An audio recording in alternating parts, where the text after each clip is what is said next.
Hello everyone, this will be the reading of the 7th chapter of The Growing Pains of Child Soldiers by Bloodwolf 13, read by Insect Overlord.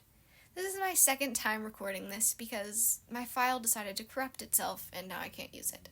Anyways, this chapter is titled Under Pressure Part 2. Marinette leaves her house as Ladybug 20 minutes before she has to meet up with Cat Noir and hopes that he will be there a little early. Ladybug is going to have to raise a silent question. What will they do when Hawkmoth is defeated? She's not really expecting a complete plan, more along lines of something to say to the police. That being said, Marinette has no idea what Master Fu wants to do with the Miraculous after the defeat of Hawkmoth and Myura. He could probably ask for the Miraculous and leave Paris to safekeep them. In fact, he should do that. If people knew there were objects of extreme magic power in Paris, the safe thing to do is leave. Marinette's heart is aching just thinking of having to say goodbye to Tiki, but she would gladly give the earrings up if it meant Tiki would be safe. Marinette has no doubt that Cat Noir would do the same for Plague, even if it would be painful to have to say goodbye to his Kwame. She arrives 10 minutes early, but Cat is already there. "Hi, Cat," she smiles at him. "You're here early." "Just enjoying the night view. It's a beautiful night, my lady, just like you." Ladybug rolls her eyes. "Cat, before we go, I actually have to ask you something unpleasant." "You can ask me anything," Cat Noir says in a serious tone. It's unusual for Cat to adopt a non-joking mood outside of Akuma battles, and even then it's a 50-50 chance, but this week has had them on their toes trying to keep from being hit with more unpleasant surprises. Ladybug just nods. I'm not sure if you ever thought about it, but it can come up in a police conversation, and that would be really bad. And then the police would think we don't know what we're doing, and they would tell the media we're irresponsible, or worse, demand our Miraculous, and then we would have to fight them, and Hawkmoth would take the chance, and... She starts to ramble, something that she only does when she's Marinette. Cat's eyes have gotten bigger since the beginning of the conversation. Whoa, my lady, breathe, calm down. I'm a little lost. There's no need to panic, just tell me what the problem is. Ladybug takes a deep breath. All right, if the police ask us what we plan to do when Hawkmoth and Myura are defeated, what do we tell them? A dawning expression appears on Cat's face. What are you planning to do? Ladybug shifts her weight from one foot to the other. I'm thinking of taking a break. Cat looks sad, but he doesn't look surprised. It's obvious that he's been thinking about this a lot. I figured I don't know what to do yet. I also know that Master Fu might just take Plague away, and I understand it's just painful. His smile is heartbreaking. Yeah, I think we should tell the police we're going to take a break to think about what comes next. And if they need to call us... Ladybug smiles. I was thinking the same thing. Besides, I'll know who you are, so I'll still meowful at your face every day. He looks at her hopeful. She just nods, and his face lights up. That is technically a lie, since Marinette doesn't actually know if they can reveal their identities after Hawkmoth is defeated. Master Fu may ask them to keep quiet, or something may happen and it would be too risky. Still, there's no point in telling Cat it won't happen when it probably will. Marinette won't mind knowing who her gigantic dork of a partner is, even if it would be hard to deal with him every day. Okay, so we tell the police we don't have plans yet, but we're willing to take a break from it. And we don't have to specify the amount of time since we ourselves don't know. If they need anything, they can just say something in the media or social media. Marinette summarizes. We should get going, but we need to be discreet about entering the police station. There's a lot more people looking for us after they saw us yesterday. Discreet is my middle name, he says while balancing his hands on top of the baton and spinning a little. Let's just go.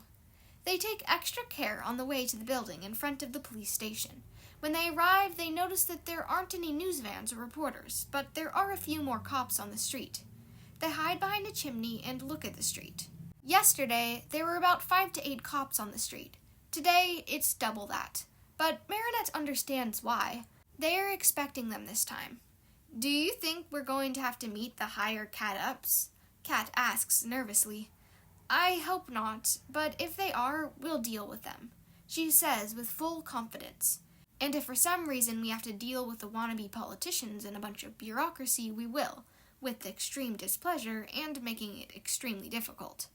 Ladybug peeks at the street in front of them.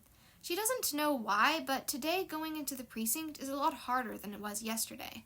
For some reason, they're a lot more hesitant to go. Maybe it's because they lost the element of surprise and the cops are waiting for them. Maybe it's because yesterday they were sent home, and it could be for a different reason than the Akuma attack. There is just a lot more. She's tired of this uncertainty and doubt she has. Before this happened, Marinette wouldn't hesitate to go in there if she needed help. Now, she's dreading going in there. Before, she could look at Cat Noir and it would be enough to give her strength. Now, she would see an equally hesitant partner looking for support. Before, she would turn on the news and see a person discussing something that wasn't her age. Now, the debates and discussions make her want to hide inside her house. Marinette can't recall a time when she felt as uncertain of what to do as now. This is something she can't screw up. This is not a bully or failed confession to a crush. If she screws this over, the two of them might lose the support of the Paris Police Department, and that would be catastrophically bad. "My lady?" She hears Cat Noir call her. "Sorry, just getting the facts straight. We jumped directly in front of the door. Yesterday, they didn't jump directly in front of the door, because they were trying to gouge the reactions of the officers. Today, that isn't needed. Today, when they get up, all the cops on the street see them. Most just look at them with an unreadable expression. A few look hopeful, and a few conflicted. Marinette makes sure she isn't affected by the stares and jumps, with Cat Noir right by her side. He opens the door for her, and just like yesterday, most of the station goes quiet. Marinette turns to the front desk and sees it's the same cop as yesterday. She smiles at him. "Good evening. We are here to see if we could talk with Lieutenant Roger Raincapri and Captain Proust." "Of course. They are expecting you. They are in a conference area with a few other cops." "A few fat cats?" Cat interrupts. "No, just cops from this district. It's just a more private room. So the entirety of the police force of Paris isn't in that room." "Good. Thank you," Ladybug says, and it's both a thank you for the information and a thank you for not burying us in bureaucracy. "You're welcome. Come on, I'll escort you to the room." They head into a mostly empty hallway. They have obviously cleared the way so they won't get overwhelmed. When they go up 2 flights of stairs, it becomes clear that the police are being extra careful to keep them hidden. In a way, it makes perfect sense. Although yesterday they saw at least a dozen cops when they walked in the station, they didn't see any civilians or criminals. It's obvious that the jails and the interrogation rooms aren't in the entry. The building is old, but not old enough that it doesn't have elevators. So taking the stairs is an obvious way to make them go through the mostly empty spaces. Eventually, the silence gets too much for Cat Noir. "I feel like I'm doing a feline walk." She groans. The cop leading them looks amused. Better a feline walk than a perp walk. This cat wasn't made for the kitty cages. He was made for the runways. He does a pose. Wild Cat Noir makes the ladies swoon. Of course, this cat is already taken. By who? The Paris Animal Control Department? Cat pouts at her. Before he can protest, they see both Lieutenant Roger and Captain Proust standing in front of the door. It's time. "Good evening," she and Cat both say at the same time. "Good evening, Ladybug, Cat Noir," Raincapri says. He looks at his captain. "You remember Captain Proust?" They nod. "Good. He's here to help. We didn't tell the headquarters about your visit last night, but we did put in a report of the Akuma attack. The Akuma reports are special. All the officers involved make a small report, and then their commanding officer writes a summary for each station. It takes time to put in the final report. That goes out to headquarters together. We're still finishing ours." That explains why this place isn't full of higher-ups. They haven't finished the reports. Being informed of their visit by an Akuma attack report is a unique way to buy them time and make sure they don't break any protocols. They made the right choice in coming here. Today, they're going to walk in there and finish what they started yesterday. Although they arrived shortly before the Akuma attack, they didn't talk with the cops, just informed them that they wanted to discuss the offers. It was the Akuma attack that interfered with their talk. Marinette can't see their superiors being happy, but since they are using protocol for this, the boss's hands will hopefully be tied. Plus, it seems that no one sent a memo asking for other stations to inform if the heroes showed up there. Marinette doesn't know if it's a lapse in judgment or if it's just arrogance by the commissioners. It takes time before they can examine all the reports of different precincts. As a result, for today, it's just us. However, Captain Proust has a couple of requests. They turn to Captain Proust. The man clears his throat. There are a few cops in there from this precinct. They won't interfere with the meeting. 2 are there to inform us of any Akuma attacks. 1 is there because they work with our PR department. Another 1 is there because they will record this talk. We will need to provide something other than our reports of this meeting to the city. He pauses and looks at them. In other words, they need to have something to hand their bosses so they don't get fired or suspended after the bosses demand their heads. Cat Noir looks at her and she nods. It's something that they can deal with. After all, the police have helped them, so they can help them back. It's fine. Perfectly fine. The captain nods. We are mostly just here to hear what you have come up with, but I do have a request. Can you give a small report of the Akuma yesterday? Cat Noir looks at her. Like what it was like, or the things we did? She asks, somewhat confused. No, this time it's Lieutenant Roger who speaks up. Not a report of your actions or the Akuma's actions. More like things you've noticed that were different from the other Akumas, and whether the police force intervention was effective or not. Are you asking us for feedback on your performance of the police force? Ladybug asks incredulously. Cat looks in disbelief at them. A little bit. The Akuma that revealed your ages. They both look away from the lieutenant. We had a really difficult time dealing with him. The public and the media. You suffered the consequences of that attack in a way you shouldn't have. Captain Proust says, we were trying to create an overall plan for certain types of Akumas. For example, with Akumas that can control minds, the current protocol is to just create a perimeter around the Akuma and evacuate as soon as possible. This is not ideal. If we create a perimeter too close to the Akuma, our officers get caught. If we create one too far, civilians don't evacuate quickly enough. Ladybug realizes what they are asking. The last Akuma could create minions, but it didn't control them. You're trying to create more protocols for different types of Akumas. Yes, exactly. I think we can talk. I just don't know how much of it will help you. Cat Noir and I don't have the same perspectives from the battle. I often look for a plan to defeat the Akuma, and he protects me and distracts the Akuma. I'm your chat-rooming knight. Ladybug sighs. We'll tell you about the last battle, but it was pretty standard. Just took a lot more time. Lieutenant Roger looks at them with a worried expression. We don't have to do this tonight. If at any point it becomes too much, just say something and we'll stop. Ladybug smiles at him in gratitude. Thank you, but we've been making plans for the past week. We've also been thinking a lot about this. We just want some feedback on our new patrol schedule, and maybe to hear the ideas you have. Both men nod. They lead the heroes into the room. It's a big room, enough for 30 people to work there comfortably. The 4 cops that Captain Proust told them about are in the corner. They greet them warmly and kindly. After a few pleasantries, they start to set up a few things. The 2 guys monitoring the Akumas sit back in the corner with their laptops. The PR cop just pulls out a tablet and nods at the captain. The cop recording the conversation makes a few adjustments to the camera and also nods to the captain. Do you want something to eat or drink? Lieutenant Rain Capri asks. A Coca-Cola, please. Cat says. Rain Capri nods. Coffee, double shot of espresso, please. Ladybug asks a moment after. Everybody in the room looks at her. My lady, maybe it's not the best time to advertise your coffee addiction. It's not an addiction. I drink more tea than coffee. Ladybug protests. You drink black tea, white tea, oolong tea, and green tea. Those have the highest quantity of caffeine out of any other tea. I also drink chamomile tea. The cops around the room look worried and amused by the conversation. Fine, Bugaboo. How much coffee have you had today? Cat asks with a grin. Ladybug keeps her mouth shut. I rest my case. He puts his hands in the form of guns and blows away invisible smoke. Ladybug decides not to answer him. A bottle of water, please. Sabrina's dad looks like he wants to say something about her coffee habits, but keeps silent. Sure, coming right up. He steps outside for a moment to find a vending machine and comes back with a few bottles of cola, water, and a lot of healthy snacks. Marinette is starting to see where Sabrina's attitude in always being prepared comes from. All set. It's go time. Captain Proust kicks off the discussion.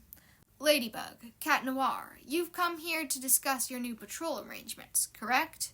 Ladybug takes the lead. Yes. Over the past week, my partner and I have discussed this topic extensively. We are aware that some individuals would prefer if we stopped completely. She pauses. However, when we patrol, we don't just try to find akumas or watch the streets. We often discuss battle plans. Sometimes we train some moves, and other times we just talk with each other. Cat adds, I go on patrol often to run around the city. I find it very liberating. That means our patrol is not just something we do for Paris, it's also something we do for ourselves. All the cops in the room nod. As such, our new plan goes like this. Sunday, Monday, Tuesday, Wednesday, and Thursday, we are going to do 1 hour of patrol. Friday and Saturday, we do 2 hours. We might switch around Friday and Sunday, depending on our personal schedules. Cat adds, we don't concretely plan ours, because it could create a pattern on our patrols, and Hawkmoth could take advantage of that. We do the same for routes. Ladybug continues. We also sometimes skip patrols if we have a heavy week, or if we feel that there's a risk of creating patterns. I patrol a lot more than Ladybug. My patrols are more spontaneous. When I have a little time, it's mostly running on rooftops. Cat turns pink while saying the last part. Rain, Capri, and Proust take a moment to write some things down. The captain takes the lead again. Are all your patrols at night? Cat answers this time. No. On weekdays, more often than not, it's late afternoons or during the nighttime. On weekends, it depends on things in our personal lives. As such, they can be in the morning, afternoon, or the nighttime. Ladybug prefers to stick with a schedule she sets up. I'm more unpredictable. Why not patrol 1 hour on weekends, since you could take the time to recuperate from the week? Asked Lieutenant Roger. Sometimes we do that. On weekends, depending on our schedules, patrol is erratic. We start at the agreed hour, sometimes together, sometimes apart, and then we... Cat looks at her, a little lost for words. Almost always stay in the streets longer. Sometimes it's because of an akuma or some crime-related incident. Other times are for events or fans we meet during patrol, so we have to stay longer to finish the route. Occasionally, it's just boredom. We don't really have anything to do with our personal lives. Captain Proust smiles. Running up on the rooftops of Paris is a cure for your boredom. Ladybug and Cat Noir look sheepish at the man and nod. What do you do on weeks when the akuma attacks are more intense? Do you cut patrol? Do you still do it, but less intensely? Lieutenant Rain Capri hits them with a series of questions. Cat Noir looks at Ladybug, and she nods.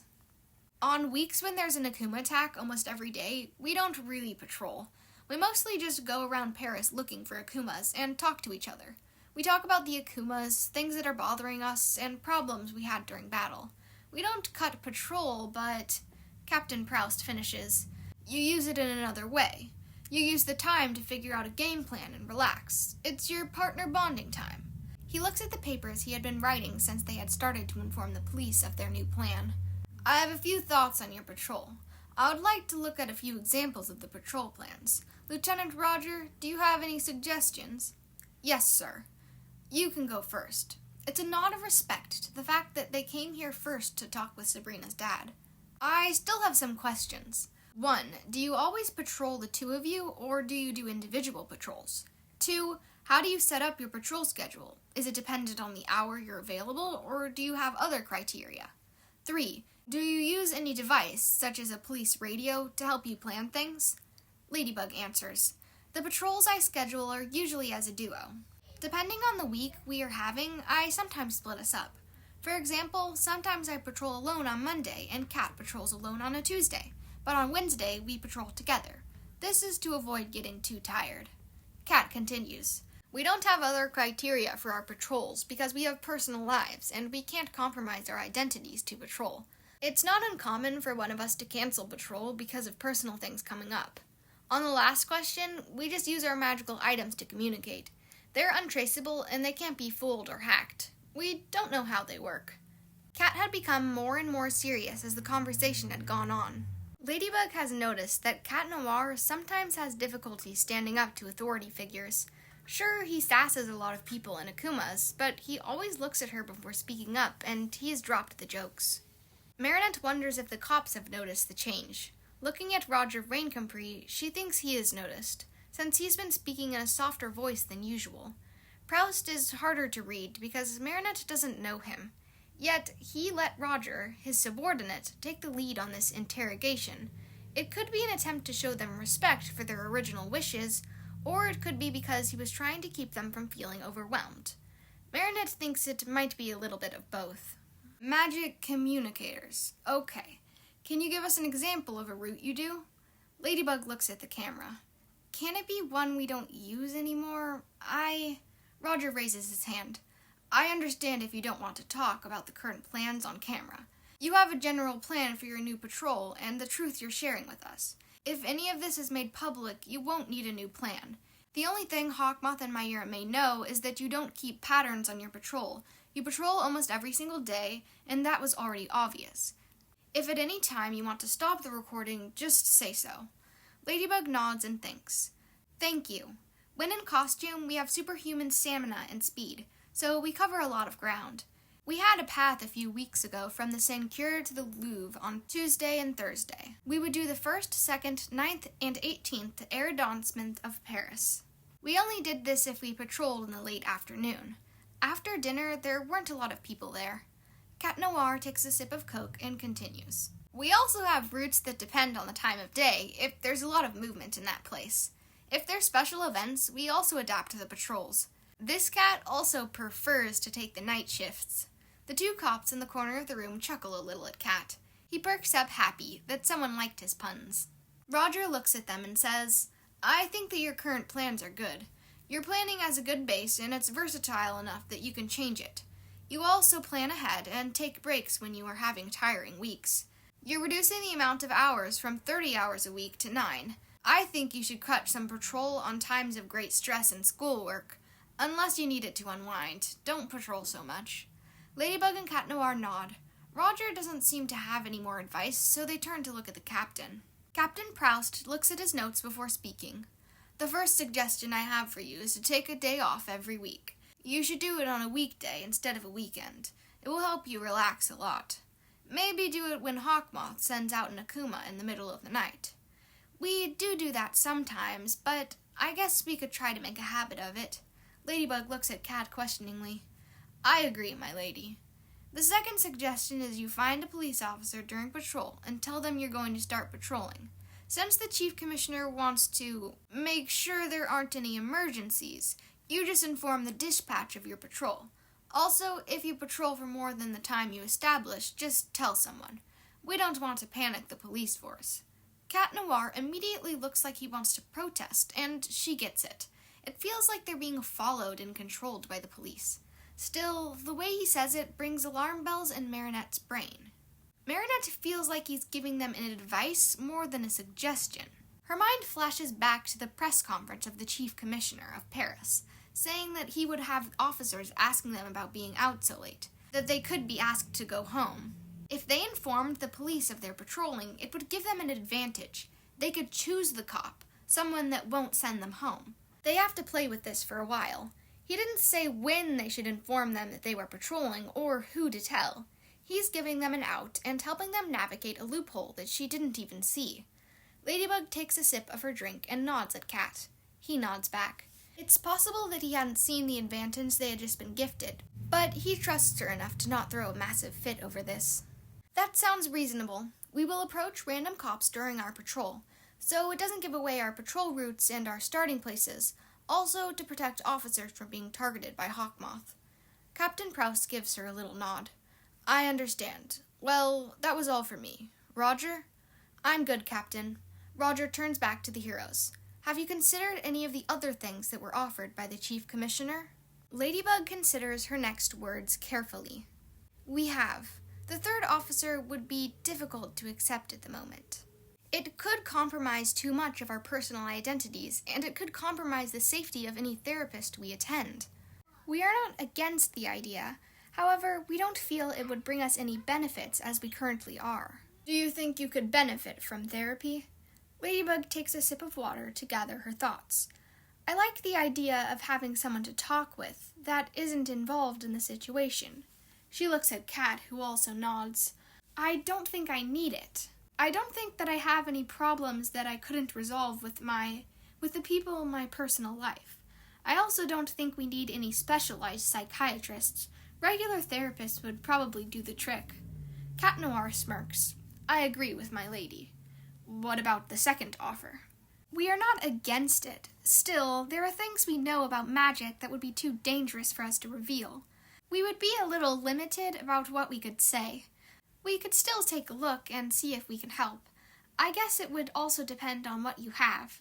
I'll try to set up a date with the headquarters. We'll talk when you have something more concrete. We've been looking into who Hawkmoth might be for a long time. One thing we know for sure is that his interest in the Miraculous is dangerous. Using Miraculous with dark intentions is one of the most dangerous things a person can do. Captain Proust frowns. Is he aware of that risk? Yes, I have no doubt. The fact that he wants our Miraculous is proof enough. Roger frowns at that. Why are your Miraculous proof of that? Cat answers immediately. Our Miraculous represent the powers of creation and destruction. When put together, they give the user extreme power, but at a cost.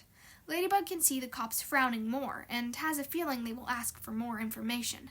This is a very dangerous topic. Yes, the public are aware that they hold very powerful jewelry, and those have amazing power. They also know that Hawkmoth and Mayura want that power. They just don't know why. What Cat told them is just confirming something they already know, but they can't share more. If they do, there's a big risk of someone finding out about the wish. That would attract even more dangerous attention. A pair of earrings and a ring that put together would give the user power for a wish for anything they want. Marinette doesn't even want to think about the possible fallout of that particular bomb. That means that she needs to put the police, and whoever watches this recording, on their toes.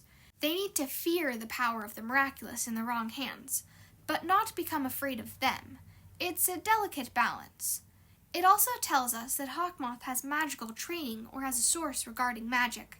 You can't just put on both of the Miraculous and have instant power. She pauses on purpose to give the illusion she is thinking carefully about her next words. There are things one must do in order to obtain that power. Cat Noir picks up on what she's trying to do. It means that Hawkmoth must have at least an idea of what they are. With any luck, if this video becomes public, or Hawkmoth sees it, they will also confuse him. All the cops look at them with the same expression. I'm curious, but I don't want to know. I'll just assume that you won't answer any questions regarding the magic of the Miraculous. Sabrina's dad asks. We don't want to risk gaining any more enemies, so any magic questions will be off the table. What if they're pertinent to Hawkmoth's powers? Captain Proust asks. It depends on what you're asking. We might not actually know the answer. If you have any questions now, you could ask. We'll try to answer. It might give you an example or idea of what we can talk about. Ladybug replies, On the first attack, when you confronted him, you said he would end up handing his Miraculous to you. He has a Miraculous, correct? They nod. It's public knowledge. Roger looks at his notes. He can manipulate people's negative emotions and create supervillains. His victims gain superpowers, and they have no memories of being de-akumatized. He uses corrupt butterflies that are hard to track to akumatize people. Ladybug looks at Cat and then at Roger. Are you trying to track the butterflies? We try, but they usually disappear too quickly, and pure white butterflies are surprisingly hard to find. The butterflies don't go back to him. All the cops look at her. We know that he raises them, and that he probably has a space where he can grow them. Cat Noir adds, Since Heroes Day, we've known that he has multiple butterflies with him at any given time. We assume he uses some kind of magic to bind them to him. When my lady purifies an Akuma, the spell is released and they don't go back to him. That's actually really good to know. We can stop wasting resources on trying to find a way to follow the butterflies, and we know that Hawkmoth raises his own butterflies. Do they take a lot of space to create? It takes the same space that it does with normal butterflies, but since he needs a lot of them, we assume that he has some kind of private space to grow them. We just can't really narrow it down. Still, it gives us information we previously didn't have. We'll talk to the detectives in charge of the case, and we'll try to set a date, discreetly, to discuss other things. I think you might not be able to give us a lot of information, but it could be more helpful than you think," Captain Proust informs them. He writes a page full of notes and looks back at them. "Well, the only thing left to discuss is about what I asked you when you entered the room. Can you give us any feedback on the latest Akuma attack? Namely, the intervention of the police force. Maybe compare the latest attack with an attack of last Monday. We know that Akuma was difficult for the police to contain, and if you have seen anything that could help you fight more efficiently or help the civilians." She looks at Cat Noir, not really sure on how to answer the question. It's not easy to answer without offending someone. Last Akuma attack was an Akuma that could make minions, so the police just established a perimeter. Marinette has no idea if it was a good one or a bad one, and evacuated people while fending off the brainless minions. It gave them space to defeat the Akuma and it helped the civilians. However, the attack of that cursed Monday was different. The police also established a perimeter, but everyone was trying to get in the middle of the fight, which meant that the police were next to useless for that fight. They couldn't maintain the perimeter, couldn't risk arresting people with a supervillain fighting behind them, and couldn't push back without hurting people or getting in the way. Basically, they couldn't do anything. Marinette is not stupid. If she tells this to the police in the wrong way, she will offend the police department. They will already piss off the higher-ups. No need to piss off the people that are usually with them on the Akuma attacks. She is going to have to mind her words. Finally, she takes a deep breath. The Akuma from last night wasn't a unique one. Inside the brainwashing ones, she was a lower threat level. She could turn people into smaller versions of herself, but she could not control them. That meant that she caused a lot of chaos, but it was a relatively easy one to deal with. She paused to look at the police reactions. They were writing something on the notepads, but didn't really look annoyed, so she decided to continue. "We know that you set up a perimeter and stopped the minions from causing havoc on the streets of Paris. We didn't really have an opportunity to look at what else the police were doing." She trails off, and Cat Noir continues for her. "We were mostly fighting the Akuma, but it was pretty useful that at the end of the fight, the minions were mostly separated from the main Akuma. Also, since the civilians were evacuated, we didn't have to worry about more people getting hit. We think the police intervention was pretty perfect." Of course, he had to add a pun at the end. Ladybug refrains from rolling her eyes. Captain Proust writes some more things. "I see. Thank you. Can you tell us about the Akuma truce soldier from 9 days ago? That battle was a little different." Ladybug opens her mouth and shuts it immediately. She's not sure what she can say about this. It's not just the fear of offending the police force, it's also the deep shame she feels at being caught by the Akuma, of the frustration and pain from last week. Still, this is a small request from the police, who are trying to improve their response. It would be extremely rude not to answer, especially since they have been very helpful and understanding for the entirety of the meeting. She takes a sip of her water and answers. "It was a pretty tough fight. I mean, the Akuma wasn't strong or powerful, but there were so many people on the streets that it was just catastrophic. Cat puns, but he looks miserable. His ears are almost flat on his head, and he's avoiding eye contact with the police." She grabs his hand from under the table and squeezes. He squeezes back. "There were just so many people on the streets." She tries to sound strong, but the last word could barely be considered a whisper. All the cops in the room are looking at the two of them with concerned expressions. Captain Proust opens his mouth, but Lieutenant Roger speaks first. "It was our fault. We couldn't control the civilians, and they got in your way," Roger Raincombre says, looking deeply ashamed. It makes Marinette's heart ache, and her shame at getting hit grows. It wasn't the police's fault that the public went nuts. "I don't think it was your fault that the public decided to try to run into the middle of the Akuma fight." She laughs bitterly. "I mean, I saw reporters sacrificing other reporters for a chance to get closer. I have no idea why so many civilians decided to watch the fight so closely. Maybe they were worried about the theory, but that didn't give them the right to make our lives more difficult." She sounded so bitter at the end, but the truth is that she's been trying to fight the tears in her eyes. She feels Cat squeeze her hand harder. "My lady's right. That night, the public's catitude was like a pyramid of clawful decisions. You did your best, and we can't really give you any advice, because it was a pretty wild night. The police force is always formidable when they help us. For real." Ladybug, feeling more collected, adds, I don't know if it's possible to create a standardizing plan for Akumas unless they are someone that gets reakumatized a lot, like Mr. Pigeon or Giganton. Most Akumas are unique cases, and even if there are similar Akumas with similar powers, they don't behave the same. The room is quiet after she finishes speaking. She doesn't have anything to say, and Kat takes that as a moment to open a bag of chips and starts to eat. Captain Proust is still taking notes, but Lieutenant Roger is looking at them with a sadness in his eyes. He looks as tired as Marinette feels. She should have insisted on the coffee. Captain Proust finally looks up from his notes. Okay, thank you for your honesty and for coming in. I don't think we have anything more to talk about. I will have my officers inform you when we schedule something with the detectives working the Hawkmoth and Mayura case. We're going to stop recording now. He gives a signal to the cop that has been monitoring the camera, and she turns off the recording. He nods once in thank you. All right, now that that's off, I want to tell you a few things off the record. One, what happened with Truth Soldier wasn't your fault. He must have seen their disbelieving expressions because he adds, it was an extremely difficult attack. I was at the station organizing my department, so I had the chance to watch the live stream.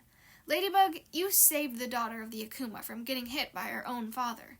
Even if he was akumatized, that would have hurt the girl. Cat Noir, you can't be everywhere at once. I've seen dozens of videos of you sacrificing yourself for Ladybug and other people. Yet, you can't save them all from occasionally getting hit. You just need to try your best. But Cat Noir starts to protest. But nothing. You two are really young, and don't try to argue with me on that, because it's a fact, not an opinion. Ideally, you should not be in this position. However, the world isn't made of ideal situations. It has problems and ugly truths that are complicated to accept. The truth is that you are good kids and good heroes. You have been doing this with no training and very little backup for the part of 2 years. You've been fantastic at this, and have gone far above what people could ask you. If you ever need any help with Akumas or something else, my station is always open. Do not hesitate to ask for help. Roger adds, if you think that would bring too much attention, just try to find me or another cop from the station. They'll help you. The captain nods at his lieutenant. Also, if you just need a place to lay low, you can come here. We won't tell headquarters until you leave. I understand that you chose this place because you knew Lieutenant Roger from the Akuma attacks. I also get the feeling that you don't want to deal with the higher-ups because you don't want to deal with a lot of politics. But I have to tell you that you won't be able to avoid that completely. Ladybug interrupts. We know. We aren't trying to avoid it, but we need someone who will actually give us advice on the situation and not try to stale you so they can show the media that they are actually working with you and taking this new revelation seriously. I get it. Speaking of the media, do you have a plan on how you're going to approach the public? We do. Next Monday, we are going to do an improved press conference. We're going to seek out some reporters, and we're going to talk about what happened. Cat Noir grabs a package of sandwiches. My lady is going to tell them about our new patrol plan, but she won't go into details because of Hawkmoth. We'll tell them that we accepted offers 1 and 2 that the Chief Claw Missioner offered. Not the third one, because we don't find it necessary. I'm going to go into a little bit about why we were chosen for our Miraculous. Roger perks up at the last part. Can you tell why you were chosen? Cat grabs a tuna sandwich. Not fully. We have good soul bonds for the Miraculous. If a person does not have an affinity for the Miraculous, their power is weaker. Also, if they misuse it, like Hawkmoth and Mayura are currently doing, it will have consequences. Chloe was actually lucky when she put that Miraculous on. It could have had worse results. Does that mean Hawkmoth and Mayura are suffering consequences from the misused Miraculous? Yep, we don't know what they are, but there sure are repercussions from misusing the Miraculous with dark intentions. Also, we don't really know if their souls are aligned or not. Ladybug nods. It's one of the reasons we won't go too much into the magic aspect. We aren't sure how much Hawkmoth and Mayura are aware of it. Not only can it attract even more dangerous individuals that can wreak havoc in Paris, it could also help Hawkmoth and Mayura. It's just too risky. The captain crosses his arms and looks thoughtful at their words. I see. You're right, it's really dangerous territory.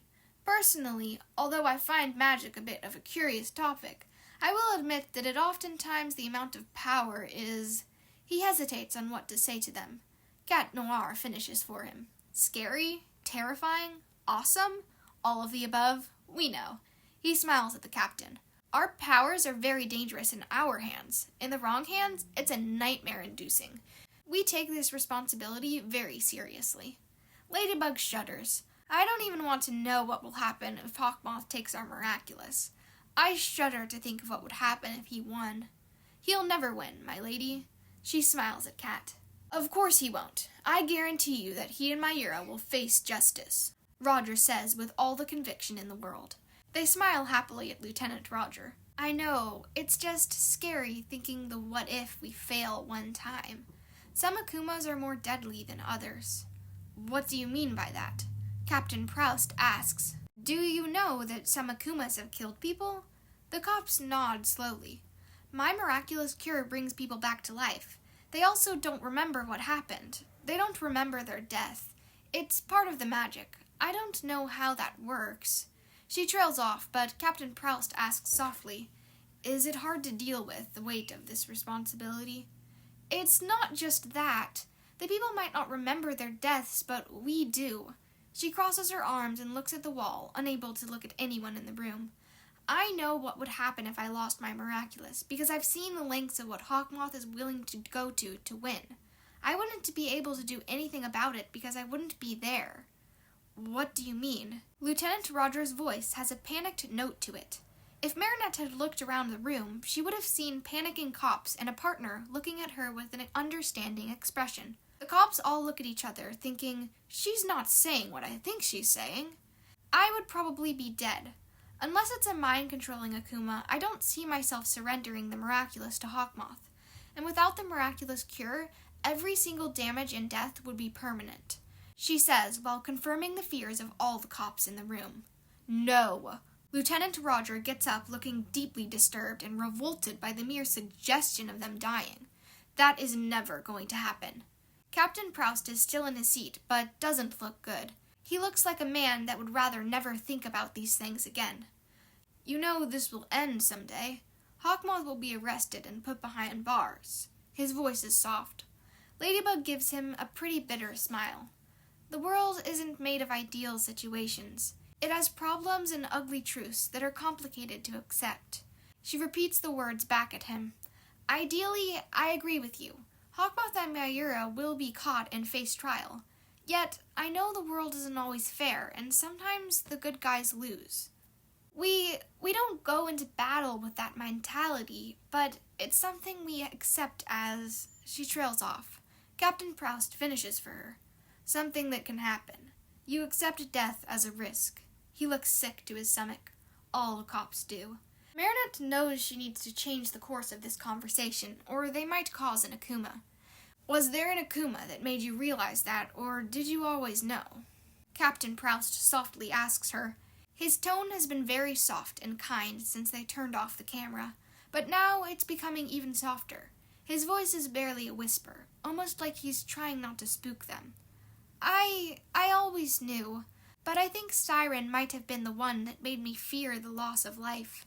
She doesn't tell them that she still has nightmares about that Akuma, that some Akumas have everlasting effects on her. She recalls Sandboy and the following weeks of fearing falling asleep to a nightmare. Cat looks away in shame. During the attack, he left Ladybug to fight Siren alone. At the time, he was tired of secrets and wanted the truth. But now, he knows he should have picked a moment during patrol to bring up that issue. Lieutenant Roger is glaring at the wall and doesn't look well. Captain Proust is looking at her heartbroken. Marinette wonders if he remembers anything from the attack. Did he survive, only to watch the rivers of dead people in Paris? Does he remember Darkblade, the Akuma that killed almost everyone in Paris? Remember what he was doing before waking up with the Akuma already defeated? Does he remember the millions of people she has brought back to life over and over again? No, he doesn't, and that's the point of the magic. The innocents are always spared, and she and Cat Noir take the hint. She wonders if Hawkmoth remembers dying, if he knows that the only reason his precious Akumas haven't killed all of them is because she keeps saving them. A part of her wishes that Hawkmoth feels the damage he causes people on a daily basis. The other part of her is just tired from fighting and just wants this all to end for once. If they die, who's going to fight? If Hawkmoth asks his wish, will anyone even remember them? Will that even matter? They'll all be dead. A peaceful finish for a bad ending. Bug? She comes back when she feels Cat shake her arm. She looks up and all eyes are on her. The level of worry is a lot bigger. Sorry, I spaced out. She smiles the fakest smile possible. Lieutenant Roger looks like he's ready to start crying. So do all the cops behind him. Captain Proust has his hands covering his face. Cat Noir just looks like he understands. Somehow, that makes her feel even worse. That he knows that sometimes she gets stuck in her head in self-deprecating moods. They don't talk about this, not because he doesn't want to. Marinette can't allow herself to think about what all of this means, because if she does, she'll break. How do you fix a broken thing? Captain Proust finally takes his hands off of his face. Do you space out a lot? No, it's a lie. Just sometimes, when I'm tired. It's been a long week. When aren't you tired? A voice whispers in the back of her mind.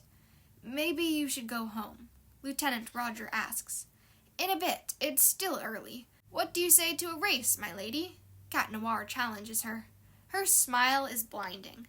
Do you like to lose that much, Catan?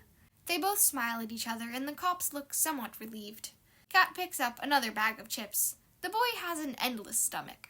Do you need anything else? It might be time for us to disappear like the cats in the night. She groans. Those puns were too forced. He smirks. I prefer my puns intended. Captain Proust smiles at them. I think that's all. If you need anything, maybe just a place to rest, you can come to us. Thank you for everything. They did so much for them. They didn't even turn them in another direction when they showed up. Kept silent about their trip here and the fact they would come back. Got them into a private room and kept them hidden. Gave them actual advice for patrol. Accepted their decisions and didn't treat them like idiots. Were honest with them and gave them food and drinks. Treated them so well. Thank you for all your help, Cat Noir says in a serious tone. Always. If you need anything, come to us, please. They nod and say their goodbyes. All the cops look like they're going to do some heavy thinking after they leave. Marinette is sure they're going to have a long discussion after they leave. She and Cat are also going to talk about things. They leave the station from the window in the back of the building. She arrives at the Eiffel Tower first and smirks at Cat. Yeah, you won, but I almost beat you, he pouts. In your dreams, kitten. Anyway, that went well. It went perfect. I don't think we could ask for anything better. They aren't going to interfere and actually gave us a solution for the patrols, telling us to inform the cops we're going to patrol instead of them asking what we're doing. Yeah, they were great. I actually think we could incorporate that weekly break on weeks when we have more than 3 Akuma fights, or on days where the Akuma fights are in the middle of the night. Yeah, I wasn't too happy about that, but that way sounded pretty good, my lady. Do you think that they will get in trouble for not telling headquarters about our visit? I don't know. Honestly, they might get into a little trouble, but the higher-ups can't punish them. I don't think there's an actual protocol for superheroes entering your station. They never said which cop we had to go to. Besides, they won't risk us pulling away from the force for petty reasons. Imagine the public reaction at the cops we work with being punished because we chose them. Yeah, the police department would look bad, especially after making such a big deal of working with us. Exactly. Cat frowns as he remembers something. No one asked us how we felt about being called child soldiers. It's a very messy situation. I mean, they don't even know how to acknowledge that Ladybug and Cat Noir might be child soldiers. Ladybug tells Cat, I know, but they didn't ask us. He makes the us stand out. That was avoided. I don't think I have seen anyone actually wanting to ask us. They all say it's unfortunate, but they need the heroes due to Hawkmoth and Mayura. No one talks about what comes after. She recalls an early thought she had. The politician's opinion will only appear after the public's opinion is established. The police have a similar position to that. They are bound by French laws and the oaths they took. Right now, there is a reason for an exception to be needed. The special status they have is vague because the government might want to take their Miraculous away someday.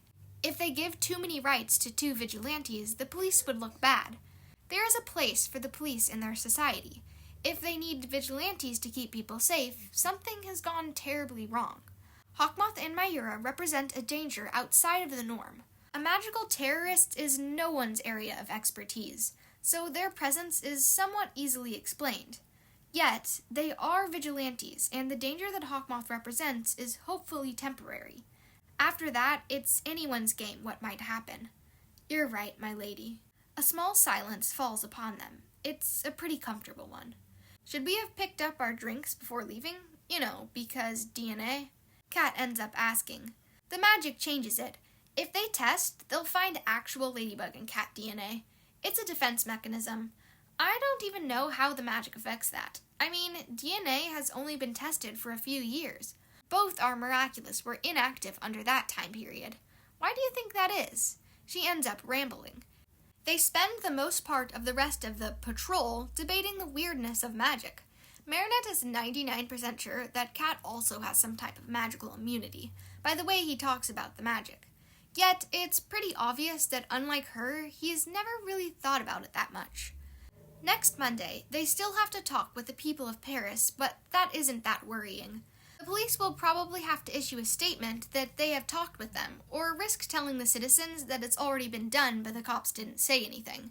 They end up saying goodnight at around 10 p.m. It left her time to go home to get some quality rest. A little more than a week after the incident, things are starting to get on track. A dark part of Marinette can't help but wonder if this is due to the passage of time or the miraculous magic starting to affect the people of Paris. Is it bad that Marinette just can't seem to care? Worn out is the only way Marinette can explain how she feels. Where's the hope? The hope she should feel at knowing that Paris is accepting the bomb that was dropped last week. Marinette has always been such a hopeful person, so why is she so afraid to hope? A dark part of her mind answers. You know what they say about hope? It will bring you eternal misery. On her way home, under the cover of night, Marinette allows herself to wonder when she started to view hope as a double-edged sword.